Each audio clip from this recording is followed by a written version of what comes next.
as I understand it, at one point, years and years ago, generations ago, the Choctaw basically, the land that is now known as Mississippi was Choctaw land. Well, that was the last 100 years. In the beginning, the whole South, what is now known as the South, was one republic, one nation. And the center, and this ran from Texas, Louisiana and Texas, west of the Mississippi River in Arkansas, all the way to the Atlantic Ocean, and from the Gulf Coast all the way to Virginia. And they all spoke the same language, and so this was the system that existed when the Europeans came. Now, even the Europeans acknowledged that I think they call them the 7 civilized tribes, but of course the historians credit the Choctaw with being the most highly advanced of them all. And actually how the Choctaw and Mississippi come, the governing district, like Washington, D.C., was always Mississippi, central Mississippi.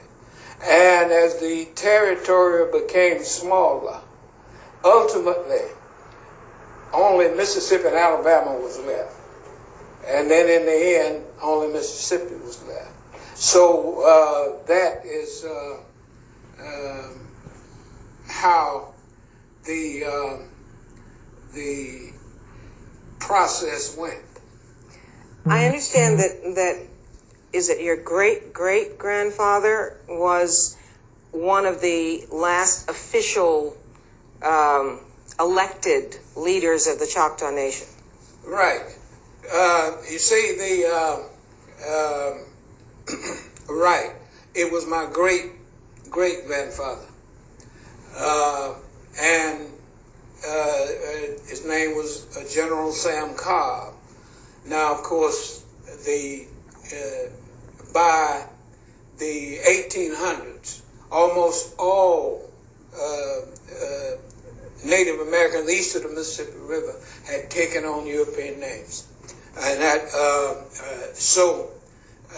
but he was pure Native American. And his rank was, of course, British, because most all of the European nations gave, they either, you hear the French and Indian War, but every war almost, you had the Native Americans fighting either on one side or the other for the European. And of course, before he became the elected national leader, he was for many years an officer in the British and particularly in the American